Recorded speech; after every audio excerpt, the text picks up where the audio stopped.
Hello दोस्तों, स्वागत करता हूँ आप सभी का अपने यूट्यूब चैनल सिस्फो शिक्षा में। आज के इस वीडियो में हम फ्यूचर मेथड के इंटरव्यू क्वेश्चंस देखने वाले हैं। तो जितने भी क्वेश्चंस मैं इस वीडियो में दिखाने वाला हूँ आपको, वो सभी बहुत इंपॉर्टेंट क्वेश्चंस हैं। और मेरे हिसाब से ये क्वेश्चंस अगर आप प्रिपेयर कर लेते हो तो इसके अलावा आपको नीड नहीं है फ्यूचर मेथड में कुछ भी और देखने की। तो क्वेश्चन नंबर 1 हमारा सिंपल जो क्वेश्चन है, व्हाट इज़ फ्यूचर मेथड। तो ये समझने के लिए मैंने ये क्वेश्चन ऐड किया है कि फ्यूचर मेथड होता क्या है। So future method is a part of asynchronous Apex which is use to run a job in future. तो सिंपली आपको ये देखो, जितने भी क्वेश्चंस मैं आपको बताने वाला हूँ मैं साथ के साथ समझाता भी रहूँगा। तो समझ के अगर आप सारी चीज़ें देखोगे तो बहुत ईजी हो जाएगा आपको इंटरव्यू में आंसर देना। तो फ्यूचर मेथड आपका एसिंक्रोनस एपेक्स का पार्ट है, जिसमें आप क्या कर रहे हो, किसी भी जॉब को फ्यूचर में रन कर रहे हो। ठीक है, it helps us to run long running operations like web service call out and prevents us from hitting the governor limit.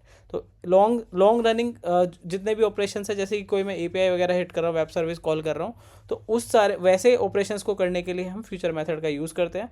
क्योंकि हम क्या है, उसमें रिजल्ट का वेट नहीं कर रहे होते, हम बस हिट कर देते हैं। तो और ये हमारी हेल्प करता है हिटिंग द गवर्नर लिमिट्स, कि जो हमारी गवर्नर लिमिट्स है वो हिट ना हो, तो उससे भी ये क्या करता है, प्रिवेंट करता है। ठीक है, तो using annotation future at the top of method, हमें क्या करना होता है जब भी हम फ्यूचर मेथड का यूज़ कर रहे हैं, हम इस एनोटेशन का यूज़ करते हैं। ठीक है, तो फ्यूचर मेथड में आप सिंपली ये समझा दोगे कि फ्यूचर मेथड क्या है, जिसमें भी आप अपनी जॉब को फ्यूचर में रन कर रहे हो और वेब सर्विस कॉल आउट वगैरह आप उसके थ्रू परफॉर्म कर सकते हो। और at the rate future annotation आपको यूज़ करना होता है एपेक्स मेथड के ऊपर, जिसका सिंटेक्स मैंने देखो यहाँ पे दिखा भी रखा है आपको। तो एट द रेट फ्यूचर इस तरीके से आप यूज़ करोगे जब भी आप फ्यूचर मेथड का यूज़ कर रहे हो। ठीक है, क्वेश्चन नंबर 2 क्या है, can we monitor future jobs. क्या हम फ्यूचर जॉब्स को मॉनिटर कर सकते हैं। So we can not monitor future jobs as in future method we use static and void, so it did not return job ID. ठीक है, तो जो भी हमारा फ्यूचर मेथड है उसमें हम स्टैटिक और वॉइड यूज़ करते हैं हमेशा, वो हमारे को कुछ भी रिटर्न नहीं करेगा, तो जॉब आईडी हमारे पास नहीं आएगी, तो हम उसको क्या नहीं कर सकते, एपेक्स जॉब्स के अंदर जाकर मॉनिटर नहीं कर सकते। थर्ड है, a developer inserts a contact and then creates a user record. Internally या फिर कम्युनिटी पे वो एक यूज़र का रिकॉर्ड बना रहा है कॉन्टैक्ट इंसर्ट होने के बाद, using apex with in the same transaction. Same transaction के अंदर वो दोनों चीज़ कर रहा है, पहले वो कॉन्टैक्ट इंसर्ट कर रहा है, देन वो यूज़र क्रिएट कर रहा है। What error can occur and how can it be avoided. तो क्या एरर आ सकता है और अगर कोई एरर आता है तो हम उसको कैसे अवॉइड कर सकते हैं। तो ये एक सिनेरियो बेस्ड क्वेश्चन है फ्यूचर मेथड में, बहुत इंपॉर्टेंट है समझने के लिए। ठीक है, तो एक ही ट्रांजेक्शन के अंदर वो क्या कर रहा है, कॉन्टैक्ट भी इंसर्ट कर रहा है और यूज़र भी इंसर्ट कर रहा है, तो क्या एरर आ सकता है। So a mix DML error will occur if a developer inserts a contact and a user in a same Apex transaction. कि सेम एपेक्स ट्रांजेक्शन में अगर वो कॉन्टैक्ट और यूज़र दोनों ही इंसर्ट करने की कोशिश कर रहा है तो एक मिक्स डीएमएल का एरर आता है। एक्सप्लेनेशन की अगर हम इसकी बात करें, in Salesforce objects are divided into 2 categories. Objects को हमने 2 कैटेगरी में डिवाइड किया है, ये पूरा मैंने देखो एक्सप्लेन किया है जिससे कि आप अच्छे से एक्सप्लेन कर पाओ इंटरव्यूअर को। तो सेटअप ऑब्जेक्ट्स और non setup objects. Setup objects हमारे होते हैं एग्जांपल के लिए user, profile, permission set. Non setup objects होते हैं आपके कॉन्टैक्ट, अकाउंट, अपॉर्चुनिटी, ये जितने भी हम कस्टम ऑब्जेक्ट वगैरह बना रहे होते हैं। ठीक है, या फिर ये स्टैंडर्ड ऑब्जेक्ट भी, तो ये नॉन सेटअप ऑब्जेक्ट्स हैं। और सेटअप ऑब्जेक्ट्स आपके यूज़र, प्रोफाइल, रोल वगैरह। ठीक है, तो Salesforce does not allow DML operations on setup and non setup object in same transaction। तो सेम ट्रांजेक्शन के अंदर सेटअप और नॉन सेटअप ऑब्जेक्ट पे आप क्या नहीं कर सकते, DML परफॉर्म नहीं कर सकते। तो यहाँ पे अगर आप देखोगे तो वो सेम ही ट्रांजेक्शन में एक आपका सेटअप ऑब्जेक्ट ले रहा था यूज़र और एक नॉन सेटअप ऑब्जेक्ट ले रहा था कॉन्टैक्ट, और दोनों पे एक DML परफॉर्म करने की कोशिश कर रहा था। That's why he gets a mix DML error. तो Salesforce अलाउ नहीं करता है, इसलिए वो मिक्स DML का एरर आ जाता है। अब since contact is non setup object and user is setup object, जो मैंने अभी बताया, performing insert contact and insert user together causes mixed DML error. So using future annotation, future method to create user record and separate the transactions to avoid this error, which means we can avoid mix DML issue using future method. तो आप future method का अगर आप use कर रहे हो तो आप ट्रांजेक्शन को सेपरेट कर सकते हो, यानी कि आप जो यूज़र का क्रिएशन है वो आप फ्यूचर मेथड में ले जाओगे और जो आपका कॉन्टैक्ट क्रिएशन है वो आप नॉर्मल मेथड में रखोगे। तो आपने ट्रांजेक्शन को क्या कर दिया, सेपरेट कर दिया। सेम मेथड, पहले सेम ही ट्रांजेक्शन में दोनों इंसर्ट कर रहे थे, तो इस तरीके से आपके फ्यूचर मेथड ने हेल्प करी आपको अवॉइड करने के लिए मिक्स DML एरर। तो ये एक क्वेश्चन है और ये कई तरीके से पूछा जाता है, इस तरीके से भी पूछा जाता है और डायरेक्टली भी पूछा जाता है। ठीक है, नेक्स्ट क्वेश्चन है आपका क्वेश्चन नंबर 4। ये 3 का 4 होना था यहाँ पे, but no issue. After a contact is created the system must create a user. जब आपका कॉन्टैक्ट क्रिएट हो जाता है तो सिस्टम को क्या करना है, यूज़र क्रिएट करना है। अच्छा, ये नेक्स्ट क्वेश्चन है। ठीक है, तो उसी का फॉलोअप एक और क्वेश्चन है कि अब क्या होगा, जब कॉन्टैक्ट क्रिएट हो जाएगा तो सिस्टम को क्या करना है, यूज़र क्रिएट करना है, then call an external REST API to create same user in third party application, and once it's done then third party system फिर उसको क्या करना है, जैसे ही यूज़र का रिकॉर्ड क्रिएट हो जाता है उसके बाद उसको एक वेब सर्विस कॉल करनी है जिससे कि वो सेम यूज़र का रिकॉर्ड थर्ड पार्टी सिस्टम में भी बना दे। और जब वो थर्ड पार्टी सिस्टम में यूज़र का रिकॉर्ड बन जाएगा then send a welcome email only if the API call succeed. अगर ये एपीआई कॉल जिससे हमने थर्ड पार्टी में यूज़र क्रिएट किया अगर ये सक्सेसफुल होती है तो हमें एक क्या करना है, वेलकम भी सेंड करनी है। देन उसके बाद क्या करना है, log result in a custom object, और उसके बाद हमें कस्टम ऑब्जेक्ट के अंदर लॉग बनाने हैं जो भी हमारा रिजल्ट आया उसका। तो आप देख रहे हो एक के बाद एक सिक्वेंसली हमको ये काम करना है। तो पहले कॉन्टैक्ट क्रिएट होगा, देन आपका यूज़र क्रिएट होगा, देन आपका एक एपीआई कॉल होगा जो थर्ड पार्टी में यूज़र क्रिएट करेगा, देन ईमेल सेंड करना है, देन लॉग्स को हमें कस्टम ऑब्जेक्ट में सेव कराना है। ठीक है, तो is this चेनिंग possible in future method, कि एक के बाद एक इसी सीक्वेंस में मेरे को ये काम करना है, क्या फ्यूचर मेथड के थ्रू ये चेनिंग पॉसिबल है? So as a dev you want step 1 to finish before step 2 starts and step 3 only after step 2 succeeded, which means chaining, and chaining is not possible in future method. देखो simple है, chaining possible नहीं है। Transaction को आप control नहीं कर सकते कि पहले ये एग्जीक्यूट हो फिर ये एग्जीक्यूट हो फिर ये एग्जीक्यूट हो, ऐसा आप फ्यूचर मेथड में नहीं कर सकते। तो इसलिए जो ये सीक्वेंस है, ज़रूरी नहीं है अगर आप फ्यूचर मेथड का यूज़ करने जाओगे तो आप इसी सीक्वेंस में अगर एक ही मेथड के अंदर ये सारा कुछ कर रहे हो, और अगर आप मल्टीपल फ्यूचर मेथड बना रहे हो तो भी आप नहीं कर पाओगे, क्योंकि फ्यूचर मेथड से फ्यूचर मेथड भी हम कॉल नहीं कर सकते। सो चेनिंग इज़ नॉट पॉसिबल इसका आंसर है। अगर इस तरीके से कोई भी क्वेश्चन पूछना चाह रहा है तो आपको सिंपली ये ध्यान रखना है that we can not change the things in future method. ठीक है, ओके, सो इसका देखो एक वाइडर एक्सप्लेनेशन भी मैंने यहाँ पे रखा है। We can not implement this requirement using single future method because future is design for simple and fire and forget asynchronous task. So हम इसका अब देखो इसमें मैंने आपको दोनों तरीके से समझाने की कोशिश करी है कि सिंगल फ्यूचर मेथड से हम इसको क्यों नहीं कर सकते और मल्टीपल फ्यूचर मेथड से हम क्यों नहीं कर सकते। So we can not implement this requirement using single future method because future method is design for fire and forget asynchronous task. देखो फ्यूचर मेथड आपका सिंपल टास्क परफॉर्म करने के लिए बना है कि आपने कोई टास्क परफॉर्म किया और आप भूल गए, यानी कि आपने फायर किया और फॉरगेट आप भूल गए कि अब वो फ्यूचर में रन होता रहेगा, जब भी होता रहेगा आपने सिर्फ वो एग्जीक्यूट करा दिया कि भाई मेरा ये फ्यूचर में चल जाए ऑपरेशन, और सिंपल टास्क करने के लिए होता है future method. So when multiple dependent steps are involve such as creating a user, making an external API call, sending an email on success and then logging result, a single future method provides no proper control over failure handling, retries monitoring और limit management. तो single जो आपका एक future method है अगर उसी के अंदर आप ये सारी चीज़ें करने की कोशिश कर रहे हो तो आपका क्या होगा, उससे वो प्रॉपर कंट्रोल आपको नहीं देगा, आपको उसमें बहुत ज़्यादा चांसेस हैं, बहुत सारी चीज़ें, बहुत सारे ऑपरेशन फेल होने के।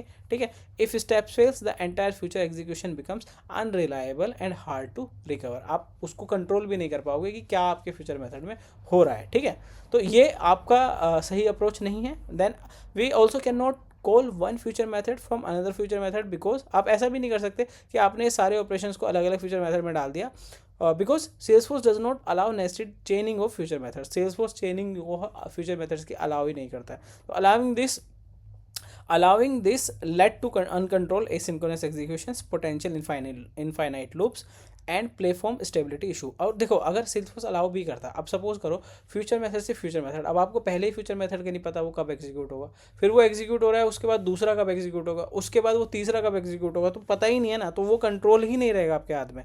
तो this would lead uncontrolled asynchronous execution, potential infinite loops and platform stability issues. Each future method runs in its own independent transaction, and Salesforce intentionally restricts future to future call to maintain predictable governor limits and system performance. ठीक है, तो इन सब चीज़ों को maintain करने के लिए, control करने के लिए सेल्सफोर्स ने इसको क्या किया हुआ है, रेस्ट्रिक्ट किया हुआ है। So because of this limitations future methods are unsuitable for multi step asynchronous workflow with dependencies.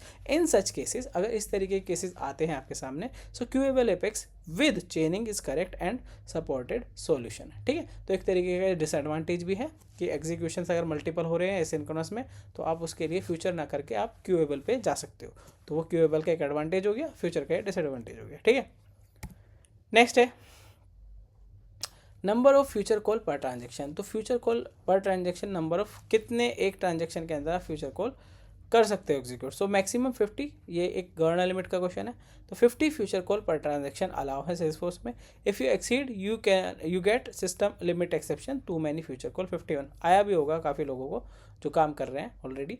तो 50 अलाउ है, ठीक है, एक ट्रांजेक्शन के अंदर। अगर आप एक्सीड करते हो तो आपके पास ये एक्सेप्शन आ जाएगा। नेक्स्ट क्वेश्चन है, can we pass S object as a parameter to future method. बहुत इंपॉर्टेंट क्वेश्चन है समझने के लिए कि हम क्या एस ऑब्जेक्ट को एज अ पैरामीटर पास कर सकते हैं फ्यूचर मेथड में, ठीक है। तो no, we can not pass non primitive data type like S object, array वगैरह, ये सब एस ऑब्जेक्ट वगैरह हम नहीं पास कर सकते नॉन प्रिमिटिव डेटा टाइप। तो basically only primitive data type we can pass, right. और प्रिमिटिव में हम कलेक्शंस भी प्रिमिटिव डेटा टाइप के पास कर सकते हैं, जैसे लिस्ट ऑफ आईडी पास कर सकते हैं, ये सब हम कर सकते हैं। But non primitive data type like S object we can not pass in future method. ऐसा क्यों? Because S object can change between time you call and the method and the time it executes. Simple, suppose कि मैं account पास करने की कोशिश कर रहा हूँ, ठीक है। अब अकाउंट की कोई वैल्यू थी, अब मैंने सपोज इंडस्ट्री की वैल्यू एग्रीकल्चर थी और मैंने उस टाइम पे पास कर दिया, ठीक है। अभी मेरा अभी तो मैंने कॉल किया और जब मैंने एग्जीक्यूट किया उस टाइम पे उस एग्जीक्यूट, क्योंकि एग्जीक्यूशन का फ्यूचर मेथड में पता नहीं है ना कब एग्जीक्यूट होगा। तो जब भी वो एग्जीक्यूट होने गया, सपोज करो उस टाइम तक वो वैल्यू ही चेंज हो गई इंडस्ट्री की, क्योंकि कोई भी बैकएंड से चेंज कर सकता है। तो इसलिए एस ऑब्जेक्ट को आप एज अ पैरामीटर पास नहीं कर सकते फ्यूचर मेथड में, यानी कि non primitive data type are not allowed to pass as a parameter, ठीक है। So can we make call out using future method. क्या हम फ्यूचर मेथड के थ्रू कॉल आउट कर सकते हैं? तो अभी मैंने पीछे भी समझाया था, वेब सर्विस कॉल आउट को सपोर्ट करता है future method. You can do that, yes, if declared with call out equal to true. आपको ये ध्यान रखना है जब भी आप कॉल आउट कर रहे हो फ्यूचर मेथड में, तो एनोटेशन के बराबर में ब्रैकेट में कॉल आउट इक्वल टू आपको ट्रू कर लेना है। इसके बाद आप क्या कर सकते हो, कॉल आउट कर सकते हो web service call out using future method. Can a future method call a batch Apex class. क्या future method batch Apex class को कॉल कर सकता है? तो फ्यूचर मेथड भी अपने आप में एक एसिंक्रोनस एपेक्स का पार्ट है और बैच भी, ठीक है। तो अब हमें क्या करना है, हाँ, क्वेश्चन ये है कि क्या एक फ्यूचर मेथड बैच को कॉल कर सकता है? Yes, sorry, you can call database dot execute batch from a future method. तो कर सकते हो आप, एब्सोल्युटली कोई इशू नहीं है, आप कॉल कर सकते हो बैच को फ्यूचर मेथड से using database dot execute batch, ठीक है। This is allowed because batch apex run asynchronously in its own transaction, so Salesforce allows it. अब जैसे सपोज मैंने कोई फ्यूचर मेथड को एग्जीक्यूट कर दिया, ठीक है।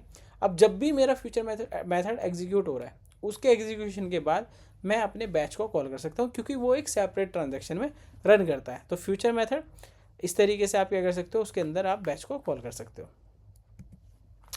अगर इसका वाइस वर्सा क्वेश्चन हो कि बैच से आप फ्यूचर मेथड कॉल कर सकते हो, तो वो नहीं कर सकते आप, ठीक है। फ्यूचर से आप बैच कर सकते हो। Question number 8, can we call future from batch. देखो ये वही क्वेश्चन आ गया, no we can not call future from batch, यानी कि बैच से हम फ्यूचर कॉल नहीं कर सकते, बट फ्यूचर से हम बैच कॉल कर सकते हैं। तो हम क्यों नहीं कर सकते बैच से future? So no, we can not call future method from batch as they operate differently. Mixing these can lead to unexpected behaviour. Differently lead करते हैं, अप्रोच डिफरेंट है, दोनों का काम करने का तरीका डिफरेंट है, तो हम ये नहीं कर सकते। We can not call future method from batch, ठीक है। Can you call a future method from another future method? Again this question, no we can not call because chaining is not possible in Apex. Simple answer है। तो ये question देखो इस तरीके से भी पूछा जा सकता है, और जो एक सिनेरियो मैंने बनाया था वो उस तरीके से भी पूछा जा सकता है। बट आपको ध्यान रखना है कि ये एक चेनिंग का क्वेश्चन है और वो पूछना चाह रहा है कि can we do chaining in future method और not, so we can not do. Next question, can you schedule a future method. क्या आप एक फ्यूचर मेथड को शेड्यूल कर सकते हो? So future method cannot be scheduled because they are fire and forget asynchronous calls that executes immediately, ठीक है। immediately in the sense ऐसा नहीं है कि फ्यूचर मेथड मैंने अभी एग्जीक्यूट किया तुरंत चल जाएगा, नहीं, जब भी वो चलेगा वो एकदम से चलता है, ठीक है। And they can not implement the schedulable interface और provide control execution in future time. Future time में वो, अब जैसे शेड्यूलेबल इंटरफेस तो ऐसा है ना, सपोज करो कि मैंने कोई शेड्यूल कर दिया आधे घंटे बाद, तो आधे घंटे बाद वो चलना ही चाहिए। अब इसमें क्या सीन है कि फ्यूचर मेथड का तो आपको पता ही नहीं ना कब वो रन करेगा कब नहीं करेगा। सो you can you schedule a future method? No, you cannot. Future method cannot be scheduled because they are fire and forget asynchronous calls, ठीक है। Can you call a future method directly from flow, important question है ये भी कि क्या future method को आप directly flow से कॉल कर सकते हो। So flow can not call a future method directly because, नहीं कर सकते, क्यों, समझते हैं क्यों। Flow can only invoke Apex method annotated with invocable method. तो फ्लो से देखो, फ्लो से आप सिर्फ उन्हीं एपेक्स मेथड को कॉल कर सकते हो जिस पे आप एनोटेशन इन्वोकेबल यूज़ कर रहे हो, ठीक है, इन्वोकेबल मेथड जो है उसको यूज़ कर रहे हो। And a method can not have both future and invocable method, ठीक है। अब देखो सिंपल है, फ्यूचर मेथड आपका कौन सा होता है जिस पे आप एनोटेशन यूज़ करते हो @फ्यूचर, ठीक है। और इन्वोकेबल एनोटेशन जो आप यूज़ करते हो वो करते हो फ्लो से, जब आप एपेक्स के मेथड को कॉल कर रहे हो। अब सपोज करो फ्लो से फ्यूचर मेथड कॉल करना है, अब एपेक्स कॉल करने के लिए आपको इन्वोकेबल चाहिए एनोटेशन, और फ्यूचर मेथड कॉल करने के लिए आपको @फ्यूचर चाहिए, तो एक ही मेथड पे आप दो एनोटेशन बना नहीं सकते, ठीक है। दूसरा क्या है, future method executes asynchronously, future method जो है एसिंक्रोनस एपेक्स का पार्ट है, एसिंक्रोनसली एग्जीक्यूट करता है in a separate transaction, where as flow run synchronously, ठीक है।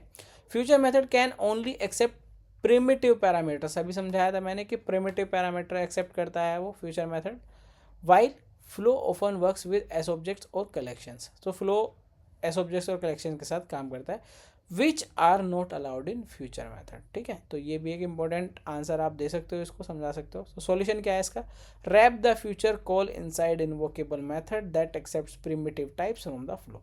आप ऐसा कर सकते हो कि इन्वोकेबल मेथड को कॉल करो फ्लो से, उसके अंदर से आप क्या कर सकते हो, फ्यूचर मेथड को कॉल कर सकते हो जो कि आपका प्रिमिटिव डेटा टाइप एक्सेप्ट करता हो। नेक्स्ट क्वेश्चन है, how do you test a future method in Apex. Apex के अंदर फ्यूचर मेथड को आप कैसे टेस्ट करते हो, यानी कि टेस्ट क्लास में आप उसको कैसे कवर करते हो। तो future method executes asynchronously, so you need to use test dot start and test dot stop, ठीक है, stop test, to ensure future job actually run during the test, ठीक है। तो टेस्ट डॉट स्टार्ट और test dot stop test ये आप use करते हो जब भी आप फ्यूचर मेथड को कवर कर रहे होते हो, इंश्योर करने के लिए कि फ्यूचर मैथ जो है रन करे ड्यूरिंग द टेस्ट, क्योंकि बिकॉज ये क्या करता है बेसिकली आपके गवर्नर लिमिट को रिफ्रेश कर देता है। नेक्स्ट क्वेश्चन है, you have 65 records in a loop. आपके पास लूप में बेसिकली आपके पास 65 रिकॉर्ड्स है जिस पे आप एक लूप रन कर रहे हो। Inside the loop you call future method for each record. अब इनसाइड उस लूप के आप क्या कर रहे हो, हर रिकॉर्ड पे फ्यूचर मेथड कॉल कर रहे हो। तो होगा क्या, मैक्सिमम 50 फ्यूचर मेथड कॉल्स पर ट्रांजेक्शन अलाउ है, ठीक है। तो जब भी आपको वो लूप फायर होना शुरू होगा, क्योंकि वो 50 से ज़्यादा है, 65 टाइम्स वो आपका चलने वाला है। So Salesforce throw an exceptions, वही सेम लिमिट एक्सेप्शंस आ जाएगा, too many future call, so you can not do that. Next है, can we call a future method from trigger. क्या हम ट्रिगर से फ्यूचर मेथड को call कर सकते हैं। तो देखो ट्रिगर आपका है सिंक्रोनस, फ्यूचर मेथड क्या है एसिंक्रोनस। तो क्या हम ट्रिगर से फ्यूचर मेथड कॉल कर सकते हैं। Yes, you can call a future method from trigger, आप कर सकते हो, बट यू मस्ट बल्किफाई इट। पहला तो आपको बल्किफाई करना है, देन रेस्पेक्ट द 50 कॉल पर transaction limit and pass only primitive types और लिस्ट ऑफ प्रिमिटिव्स। तो ये कुछ चीज़ें हैं जिनको आप ध्यान में रख के अपना ये काम कर सकते हो ट्रिगर के थ्रू। नेक्स्ट है, can we call a web service from trigger. अब ये फ्यूचर मेथड से कैसे रिलेटेड है क्वेश्चन, वो भी समझेंगे। क्वेश्चन क्या है, can we call a web service from trigger, कि क्या हम वेब सर्विस कॉल कर सकते हैं ट्रिगर से। So direct call out from trigger are not allowed, direct call out allowed नहीं है ट्रिगर से। Triggers run synchronously in the same transaction as the DML, ठीक है। तो सेम ट्रांजेक्शन में वो वर्क करता है, सिंक्रोनसली वर्क करता है basically. Salesforce does not allow HTTP call out in synchronous triggers because call outs could delay or fail the DML operation. Simply कि भाई वो एसिंक्रोनस को सिंक्रोनस से कॉल अलाउ नहीं करेगा, बिकॉज एसिंक्रोनस टाइम ले सकता है और DML को वो फेल कर सकता है। सो ट्रिगर कॉन्टैक्ट, ये मैंने एक एग्जांपल लिखा हुआ है। अगर इस तरीके से आप करने की कोशिश कर रहे हो कि आपने एक ट्रिगर बनाया, उसके अंदर आप इस तरीके से API को आप क्या कर रहे हो, कॉल करने की कोशिश कर रहे हो, so this is not allowed. आपके पास क्या एरर आ जाएगा, you have uncommitted work pending, please commit और roll back before calling out. आया भी होगा, देखो बहुत बार मैंने देखा है, स्टार्टिंग में हम बहुत गलतियाँ करते हैं, तो इस तरीके का एक्सेप्शन आया होगा आपके पास कि आपके पास अभी भी वर्क पेंडिंग है, अनकमिटेड वर्क पेंडिंग है ना। तो आपका क्या सीन है कि आप ट्रिगर से जब आप API कॉल कर रहे हो तो आपको इस तरीके का एरर आ जाएगा। अब इसका सॉल्यूशन क्या है, use the future method with call out equal to true. अभी मैंने आपको बताया था ना कि क्या हम ट्रिगर से फ्यूचर मेथड को कॉल कर सकते हैं। तो सिमिलरली यहाँ पे क्या काम आएगा हमारे, जब भी हमें ट्रिगर से एपीआई वगैरह का कुछ काम करना है, हम क्या करेंगे, ट्रिगर से फ्यूचर मेथड कॉल करेंगे और फ्यूचर मेथड से हम अपनी एपीआई कॉल कर लेंगे और फ्यूचर मेथड पे कॉल आउट को हम क्या कर देंगे, ट्रू कर देंगे। तो यहाँ पे आप देख सकते हो आफ्टर इंसर्ट पे हमने सेट ऑफ आईडीज़ बनाया, ठीक है, और my web service call out में हमने लिस्ट ऑफ कॉन्टैक्ट आईडीज़ को क्या कर दिया, सेंड कर दिया, ठीक है। अब यहाँ पे देखो हमने क्या बनाया, प्रिमिटिव डेटा टाइप का कलेक्शन बना दिया, ठीक है। नॉन प्रिमिटिव अभी भी नहीं, बिकॉज फ्यूचर मेथड मेरा सपोर्ट नहीं करेगा और ये प्रिमिटिव टाइप को उसने यहाँ पे एज अ पैरामीटर पास कर दिया। नेक्स्ट क्वेश्चन है, suppose I have after update trigger on account. Account पे आफ्टर अपडेट मतलब अकाउंट पे एक ट्रिगर है जो आफ्टर अपडेट इवेंट में चल रहा है, and after update I am calling a future method, कि जैसे ही मेरा अपडेट होता है मैं क्या कर रहा हूँ, जैसे मेरा डीएमएल हो रहा है बेसिकली अकाउंट पे, मैं फ्यूचर मेथड को कॉल कर रहा हूँ, ठीक है। अब हो क्या रहा है कि फ्यूचर मेथड मेरा कोई ईमेल वगैरह सेंड कर रहा है। Now I have one batch class running on account records updating them. अब मेरे पास एक बैच क्लास भी है जो अकाउंट्स को अपडेट कर रहा है। Will the future method be invoked after the DML. अब क्वेश्चन ये है कि क्या मेरा फ्यूचर मेथड इन्वोक होगा जब वो डीएमएल होगा। देखो इसको मैं एक सिंपल सी लैंग्वेज में आपको समझाता हूँ। हो क्या रहा है, जैसे ही मेरा अकाउंट पे कुछ अपडेट होता है, मेरा एक फ्यूचर मेथड कॉल होता है जो कि मेरी कोई ईमेल वगैरह सेंड कर देता है, ठीक है। अब तक तो ये चीज़ बिल्कुल सही थी, लेकिन एक हमने बैच लिखा हुआ है जो मेरा अकाउंट को अपडेट कर रहा है।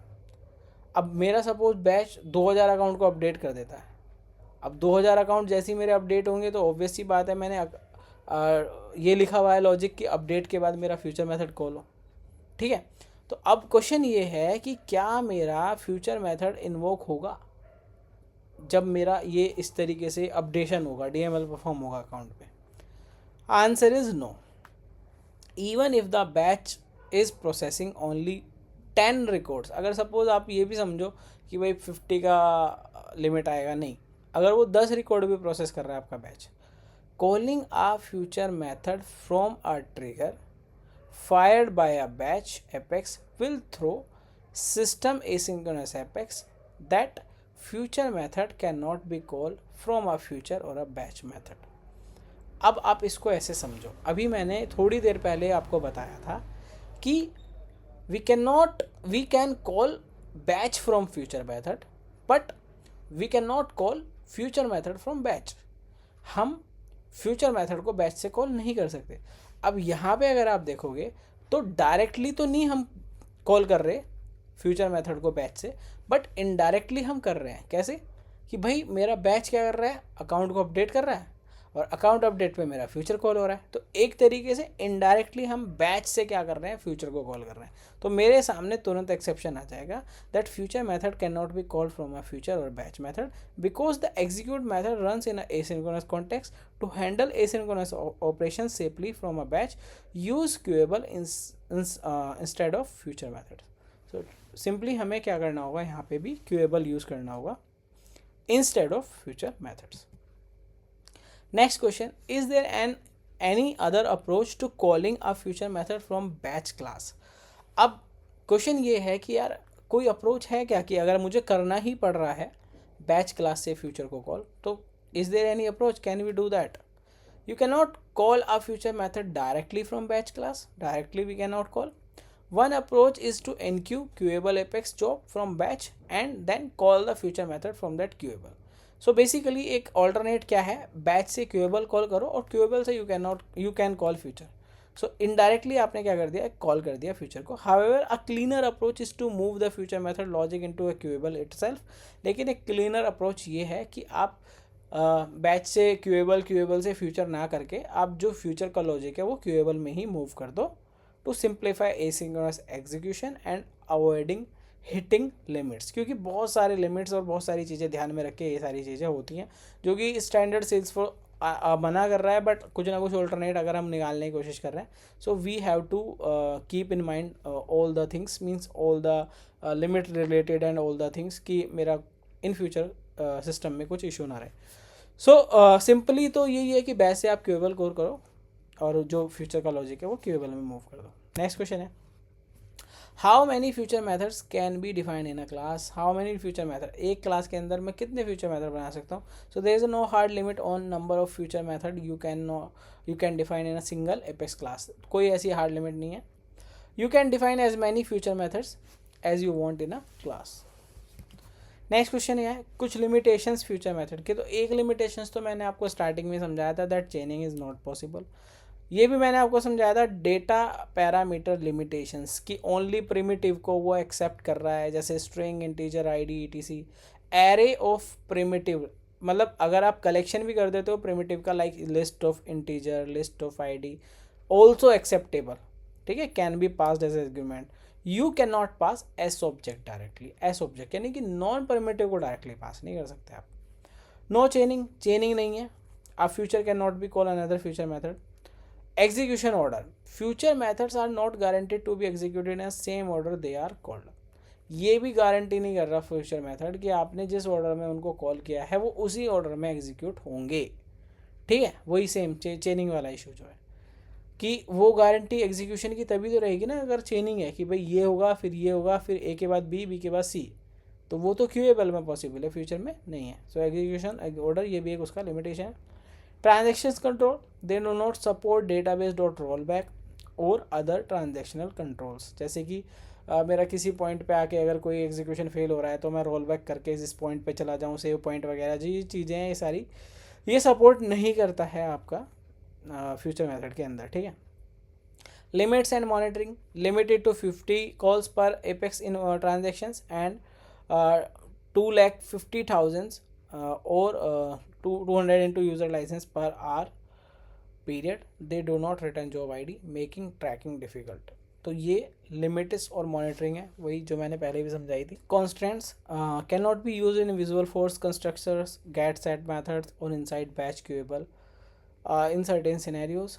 एंड लास्ट क्या है आपका, रिटर्न टाइप, कि रिटर्न टाइप वॉइड है and method should be static, ठीक है। ये कुछ लिमिटेशंस है फ्यूचर मेथड के, तो 2-3 भी इसमें याद रखोगे इनफ है। नेक्स्ट है, what could be the work around for passing the sObject data as a parameter. अगर आप एस ऑब्जेक्ट पास करना चाहते हो, सो इज देयर एनी वर्क अराउंड अवेलेबल? यस, हर चीज़ का कुछ ना कुछ अवेलेबल है सेल्सफोर्स के अंदर, तो इसका भी हम समझते हैं। Since S object can not B pass directly in future method, you can use following work around. तो मैंने आपको समझाया कि एस ऑब्जेक्ट डायरेक्टली तो पास नहीं कर सकते, लेकिन कुछ वर्क अराउंड है वो आप देख सकते हो। जैसे पास कर दो रिकॉर्ड की आईडी, ठीक है, पूरा मत पास करो, रिकॉर्ड आईडी पास कर दो, वही उसको कन्वर्ट कर लो एक तरीके से उसमें प्रिमिटिव के कलेक्शन में, and pass the record ID और list of ID to the future method and the query inside the method. और इनसाइड द मेथड आप उस क्वेरी के बेस पे क्या कर सकते हो, रिकॉर्ड्स गेट कर सकते हो। तो पहला तो ये है, तो सिंपल अप्रोच है। दूसरा क्या है कि यहाँ पे मैंने क्या किया कि अकाउंट के डेटा में स्ट्रिंग अकाउंट जेसन पास कर दिया, ठीक है, अकाउंट का जेसन पास कर दिया मैंने उसको सीरियलाइज कन्वर्ट करके, और फिर मैंने उसको क्या कर लिया, डी सीरियलाइज़ कर लिया। तो डी सीरियलाइज़ करके ये भी एक अप्रोच है, इसका मैंने वीडियो भी बना रखा है, तो उसका मैं लिंक डिस्क्रिप्शन में डाल दूंगा, तो आप वहाँ पे देख सकते हो कि किस तरीके से आप ये कर सकते हो, ठीक है। So this approach should be used cautiously, आप इसको भी बहुत ध्यान से यूज़ करना है, as it can increase the heap size and lead to the governor limit issue. Again बहुत ही केयरफुली आपको यूज़ करना है, क्योंकि हीप साइज़ का या कुछ गवर्नर लिमिट हिट आपकी हो सकती है इस सिनेरियो में भी। नेक्स्ट है एक, after a contact is updated we need to perform some asynchronous processing using a future method in which updating contact again. अब आप क्या है कि आप एक कॉन्टैक्ट को अपडेट कर रहे हो, और जैसे ही वो अपडेट होता है फ्यूचर मेथड कॉल करते हो, और फ्यूचर मेथड में अगेन आप कॉन्टैक्ट अपडेट कर देते हो, तो फिर जब कॉन्टैक्ट अपडेट होगा वो फिर से फ्यूचर मेथड को ट्रिगर करेगा। तो प्रॉब्लम क्या है, the future method itself update the contact record, future method खुद से अपडेट कर रहा है कॉन्टैक्ट का रिकॉर्ड को, and because triggers fire on DML, so this updates refire the trigger which cause the future method again. This can repeat infinitely until Salesforce limit are 50 future पल को वही वाली लिमिट रीच नहीं हो जाती, ठीक है, CPU लिमिट वाली। तो इसका क्या सॉल्यूशन है, पहला सॉल्यूशन है यूजिंग अ स्टैटिक बूलियन, जो कि हम नॉर्मली रिकर्शन को कंट्रोल करने के लिए करते भी हैं कि how it works, define a static Boolean variable in helper class, set it true first time in future method in the transaction, skip the future method again if Boolean is already true. पहला तो आपका ये हो गया, ठीक है, recursion को control कर सकते। इसको इसमें समझने वाली बात क्या है कि only prevent recursion with in the same transaction. ध्यान रखने वाली बात है कि सेम ट्रांजेक्शन के अंदर आप रिकर्शन को कंट्रोल कर लोगे इस अप्रोच से, ठीक है। रीसेट द नेक्स्ट ट्रांजेक्शन है, ठीक है। और देखो ये मैंने यहाँ पे एग्जांपल भी लिखा हुआ है कि इस तरीके से आप कॉल कर दोगे, देन यहाँ पे आप ट्रू करा दोगे इसको, ठीक है। नेक्स्ट क्या है, using system dot is future. तो ये सेल्स फोर्स आपकी सिस्टम क्लास आपको ये फंक्शन देती है। How it works, detects if the current execution is already in a future method context. Current execution अगर ऑलरेडी फ्यूचर मेथड के कॉन्टेक्स्ट में है, so prevent the trigger from calling another future method if it's already asynchronous. इसका scope क्या है, prevent कर रहा है recursion across asynchronous context, not with in the same transaction. ये अक्रॉस एसिंक्रोनस कॉन्टेक्स्ट क्या कर रहा है, रिकर्शन को प्रिवेंट कर रहा है। Example, a trigger fired by a future method, ठीक है। ये एक ट्रिगर फायर हो रहा है फ्यूचर मेथड के थ्रू, वही सेम चीज़ जो मैं आपको समझा रहा था, ये वाला, ये जो आपका काम हो रहा था। तो इसको आप कंट्रोल करने के लिए आप क्या कर रहे हो, आपने सिस्टम डॉट इस फ्यूचर का यूज़ कर लिया। तो जैसे सिस्टम ट्रिगर में आपने क्या करा, इस सिस्टम फ्यूचर, और इसके बाद यहाँ पे आपने चेक करा लिया, और उसके बाद आपने अपना जो भी प्रोसेस है वो कंप्लीट कर लिया, ठीक है। तो उम्मीद करता हूँ कि ये जितने भी क्वेश्चन मैंने आपको समझाए हैं, अगर आप समझोगे, अच्छे से समझोगे, देखोगे, स्लाइड रोक के आप पढ़ भी सकते हो, तो बहुत हेल्पफुल है आपके इंटरव्यू के लिए। और मुझे नहीं लगता इसके बाहर कुछ भी फ्यूचर मेथड से पूछा जाता है। तो this is enough for future methods, and I'll try to create another video on queueable and batch as well. And मैं कोशिश कर रहा हूँ कि इस तरीके से एक एक टॉपिक को पकड़ के जितने भी पॉसिबल क्वेश्चंस मैं उसमें डाल सकता हूँ वो डालकर एक वीडियो आपके सामने लेके आता हूँ। तो बने रहिए मेरे साथ मेरे चैनल पे, do subscribe my channel. Thank you for watching.